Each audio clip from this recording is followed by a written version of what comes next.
We are already looking at a system that is replete with abusive practices. Inside 3 Florida immigration detention centers, degrading and dehumanizing treatment, according to a new report by the group Human Rights Watch. These are not about lack of resource. These are not about disorganization. These are much more abuses by design. Belkis Villa authored the 92-page study, which focuses on conditions at Chrome North Service Processing Center, the Broward Transitional Center, and the Federal Detention Center in Miami, beginning in January. These are the 3 facilities in Florida holding the largest number of people and where the abusive practices have become the most evident. Incidents like these at Chrome, according to the report.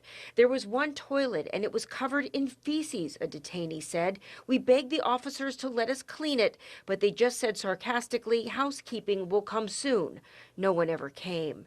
And officers made men eat while shackled with their hands behind their backs. We had to bend over and eat off the chairs with our mouths like dogs. The study links the Trump administration's immigration crackdown with a surge in detention nationwide. By March, the number of people in immigration detention at Chrome had increased 249% from the levels before the January inauguration. At times in March, the facility detained more than 3 times its operational capacity of inmates. The report also claims medical care is sometimes delayed or denied. Because of this mass medical neglect, there are at least 2 instances where we believe that this may have actually led to the deaths of individuals. One of them, 44-year-old Maxim Chernyak, a Ukrainian national here on a humanitarian parole program. He was taken to Chrome by ICE in February, where his wife says he grew gravely ill and was denied medical care.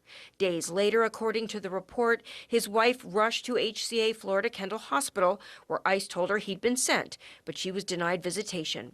On February 20th, ICE told his lawyer that he had died.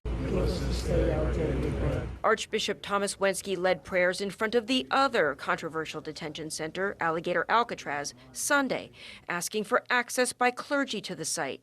Increased access to the centers is among the recommendations, along with avoiding detention when possible and ensuring reasonable conditions and medical care. I think it's so important that we don't allow this administration to misrepresent the kinds of people that are being detained right now. Unlike before, are people who don't have a criminal record.